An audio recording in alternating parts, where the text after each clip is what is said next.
General صاحب ایک پہلے انٹرنیشنل جو ہماری انڈس واٹر ٹریٹی ہے اس کے اوپر سوال کر لوں تو پھر فیوچر کورس کیا ہونا چاہیے اس کی طرف آتے ہیں. پانی ہماری لائف لائن ہے, اس کی خاطر تو لڑنا پڑے گا کیا کریں اس کا؟ دیکھیے ایک بڑا ٹیکنیکل سبجیکٹ ہے, اس پہ لمبی ڈسکشن چاہیے. میں اس کا ایکسپرٹ نہیں, لیکن میں جو بڑی بات ہے وہ لوگوں کے ضرور گوش گزار کرنا چاہوں گا. مائٹ از رائٹ اور یونیلیٹرلزم انٹرنیشنل سسٹم کے اندر دو ٹرینڈز رہے ہیں پچھلے 10 سال میں. وہ چند شخصیات کی وجہ سے رہے ہیں, کچھ پاورز کے اپنے geopolitical geostrategic interest کی وجہ سے رہے ہیں, الٹرا نیشنلسٹ لیڈرز کی وجہ سے رہے ہیں. اور یہ ایک عام طور پہ پاکستان میں جو بچیاں پڑھے لکھے اشخاص ہیں وہ یہ کہتے ہیں کہ پاکستان کی کوئی سے نہیں ہے, کیونکہ یہ ruthless form of realism ہے جو دنیا میں چل رہی ہے, بروٹل انٹرسٹ کا پرسوٹ ہے, اور چونکہ ہمارے پاس پوٹینشیل نہیں ہے, ہماری وہ والی ریلیونس نہیں ہے, تو ہماری بات کون سنے گا. اس کانفلکٹ نے آپ کو یہ بتا دیا کہ انٹرنیشنل سسٹم کے اندر لیگیلٹی کی, لیجیٹیمیسی کی, موریلٹی کی ابھی بھی سپیس ہے. کیوں کسی بھی ملک نے اسرائیل کے علاوہ انڈیا کی پوزیشن کو انڈورس نہیں کیا کہ یہ اٹیک پاکستان نے کروایا ہے؟ کیوں کسی انٹرنیشنل فورم نے یہ انڈورس نہیں کیا کہ یہ پاکستان نے اٹیک کروایا ہے؟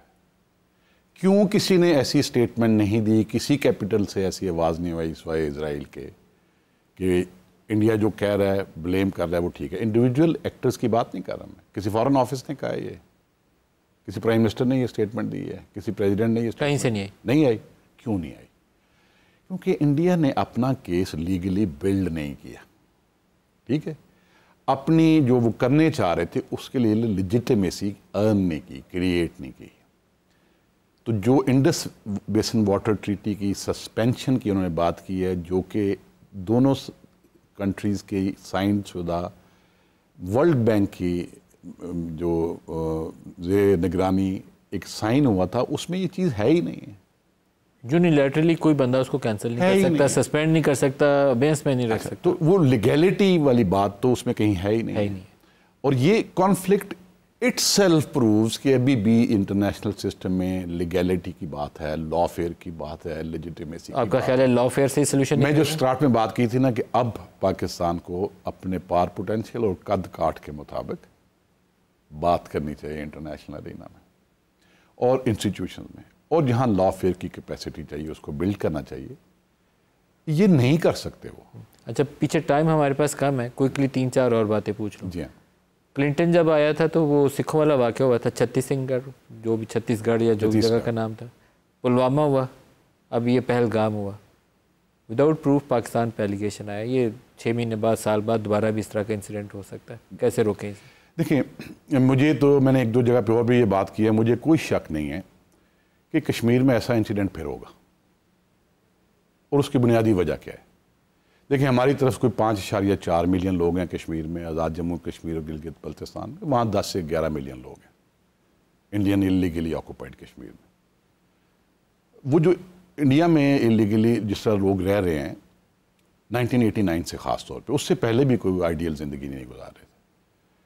1989 سے اب تک 46 سال گزر چکے ہیں, اور پھر 2019 کے بعد جس وہ حالات میں رہ رہے ہیں وہ تو بہت ہی برے ہیں. آپ میس گریوز کو چھوڑ دیں, آپ جو ریپس ہوئے میس ان کو چھوڑ دیں, آپ جو انفیئر ٹرائل سے لوگ ہینگ ہوئے, جو ایکسٹرا جوڈیشل کلنگ ہوئی, سب چیزوں کو چھوڑ دیں. انسان ہیں جو وہاں بس رہے ہیں. کیا ایک عام انسانوں والی زندگی ان کو میسر ہے؟ کیا وہاں سے ایک گاؤں سے کوئی بندہ چل کے اٹھ کے اپنے گاؤں سے باہر دوسرے گاؤں میں جا سکتا ہے؟ آپ کو پتہ نہیں جا سکتا. ہر گاؤں کے ارد گرد پکٹ ہیں, پرمیشن لے کے بڑا کچھ کرنا پڑتا ہے انہیں. خیر, وہاں جو حالات ہیں, تو آپ لندن میں 11 ملین کی پاپولیشن کا ایک پاکٹ علیحدہ کر دیں, یا لاہور میں کر دیں, یا برلن میں کر دیں, ممبئی میں کر دیں, اور ان کو 46 سال ان کنڈیشن میں آپ رکھیں, کیا ہوگا؟ جب ان کو باہر سے کچھ بھی سپورٹ نہیں نہ مل رہی تو وہ ایجیٹیٹ کریں گے, پروٹیسٹ کریں گے, پھر ایک دن ان کو کچھ نہیں ملا, پتھر اٹھا کے مارنا شروع کر دیں گے, پھر کہیں سے ویپن آیا تو ماریں گے, کہیں بارود مل گیا تو پھٹ جائیں گے. یہ صرف کشمیر میں نہیں, جس جگہ بھی آپ یہ کنڈیشن 46 سال کریٹ کریں وہاں ہوگا. تو یہ پاکستان کا یا کسی اور کا کرنا نہیں ہوگا. دوبارہ ہوگا ایسا انسیڈنٹ تو کیا کریں؟ انڈیا کو یہ سوچنا چاہیے کہ اگر وہ چاہتے ہیں کہ ایسا انسیڈنٹ نہ ہو تو جو آپ نے خود یو این میں ایک کیس لے جا کے پرومس کیا تھا, you are projecting yourself to be a great power tomorrow, تو fulfil that promise, come up to the aspirations of the people. نہیں کریں گے. دیکھنا میجر پار کیا ہوتی ہے, میجر پار کیا ہوتی ہے, میجر پار ہوتی ہے اس کے پاس کیا وسائل ہیں, کتنی بڑی فورس ہے, کتنی بڑی اکانومی ہے, سب کچھ. گریٹ پار کیا ہوتی ہے, اس کا کنڈکٹ کیا ہے, اس کا پرسونا کیا ہے. I as a Pakistani would wish India to be a great power but not a major power but without any conduct. تو یہ میں جب پہلے بات کر رہا تھا کہ ہم نہیں ان کو ڈسٹروائے کر سکتے ملیٹریلی, اور وہ بھی نہیں کر سکتے. یہ مووی نہیں ہے, یہ ریالٹیز ہیں آن گراؤنڈ. اور آپ کو پوری انٹرنیشنل کمیونٹی نے یہ اس دفعہ کہہ دیا ہے. ابھی مجھے لگتا ہے کہ جیسے پہلے 3 دن میں ایسے لگتا تھا کہ انٹرنیشنل کمیونٹی میں there is a fatigue setting in کہ ہر 5 سال بعد ایک دوسرے کے ساتھ لاک ہو. ٹرمپ تو پہلے یہی کہتا تھا نا کہ 1500 سال سے لڑ رہے ہیں, خود ہی طے کر لیں گے. تو ہر دفعہ دوسروں کی طرف دوڑنے کی بجائے, دوسروں کو انٹروینشن کا ایک موقع دینے کی بجائے کوئی راستہ طے کر لیں کہ آگے کیسے چلنا ہے. آپ نے بات چیت کریں, فورم بنائیں ایک. اچھا نہیں, وہ بات چیت کی جو بہت سارے ماڈلز اویلیبل ہیں, کرنا کیا چاہیے پہلے, وے فارورڈ. میں چند ایک لوگوں سے بات کر رہا تھا اور بالکل ٹھیک لوگوں کا اپینین ہے کہ ہم نے تو 1947 سے اب تک وی ہیو بینٹ بیکورڈز اور بڑی کوشش کی ہے ان سے نارملائز کر لیں حالات, خاص طور پہ پچھلے 10-15 سال میں, اور اس کو انٹرنیشنل کمیونٹی میں بھی اکنالج کیا جاتا ہے. انڈیا نہیں کرتا, تو کیسے آپ ایکسپیکٹ کر سکتے ہیں کہ وہ آپ سے کل جا کے کوئی حالات تھی. جنرل مشرف کے بعد سے پوری پالیسی چینج ہوگی کہ ہم نے جو کچھ کر سکتے تھے نارملائزیشن کے لیے کیا ہوا نہیں. جی, اب میں یہ کہتا ہوں کہ آج یہ ناممکن ضرور لگ رہا ہے, لیکن میں کوئی ایسی بات نہیں کہہ رہا جو دنیا میں پہلے ہوئی نہیں ہے. میں 2-3 صرف مثالیں دینے دیں.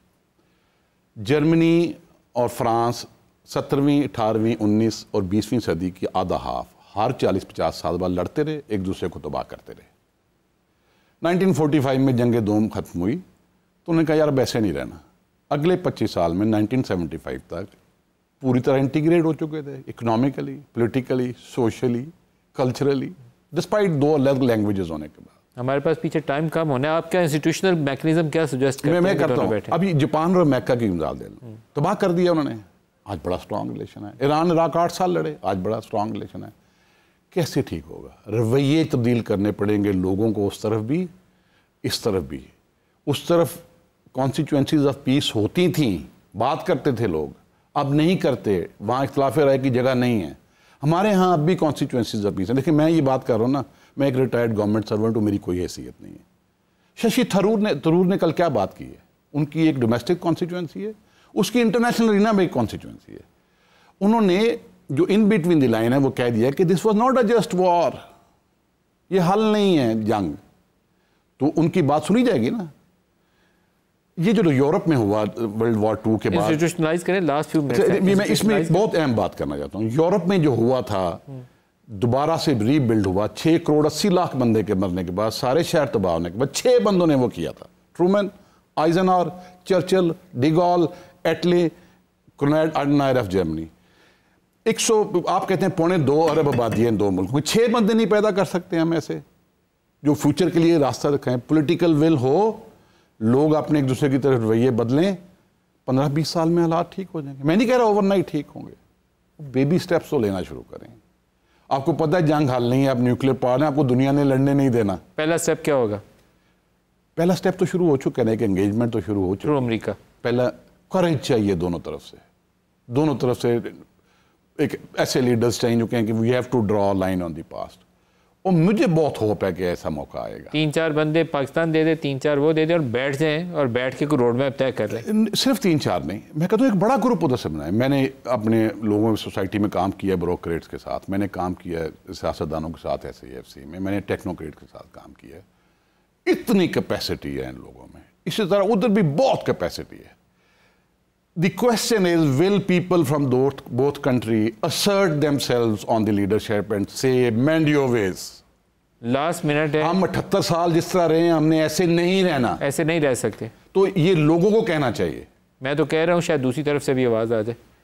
اتنی جلدی نہیں آئے گی. میں کہتا ہوں اگر فرض کریں اس راستے پہ. ایک جواب لے لوں لاسٹ منٹ کا. وہ پروڈیوسر صاحب مجھے کہہ رہے ہیں جی مودی نے کوئی 3-4 دفعہ کہا اٹس اے نیو نارمل. جی ہاں, تو ہمارا نیو نارمل کیا ہے؟ ہمارا نیو نارمل یہ ہے کہ you can not undo Pakistan. You tried many time, you will never be able to do it. انشاءاللہ. Don't underestimate Pakistan. Napoleon نے یہ کہا تھا کہ overestimation of the enemy بہت نقصان دہ ہے, کہ اس سے آپ میں انڈیسین آتا ہے, اس میں آپ میں کاورڈائز بھی آ جاتی ہے, اس رسک لینے کی پوزیشن میں نہیں رہتے. لیکن انڈر ایسٹیمیشن اس سے بھی زیادہ ڈینجرس ہے, بیکاز پھر آپ کے ڈیسیژن بڑے ریشنل ہوں گے, آپ کے ڈیسیژن بڑے غلط ہوں گے, آپ آبجیکٹیوز بڑے ہائی رکھ لیں گے جو آپ اچیو نہیں کر سکیں گے. تو پھر تو قائد اعظم کا قول ہے نا کہ no power on earth can undo Pakistan. No power on earth can undo Pakistan. General Muhammad Saeed صاحب لیکن اس کو کمپلیٹ کیجئے گا پبلک پروگرام میں کہ قائد اعظم کی پوری سیئنگ کیا ہے. یہ ہاف کوٹ ہوتی ہے. بول دیجئے. انہوں نے کہا تھا if no power on earth can undo Pakistan provided you stay united and work hard. That is the complete thing.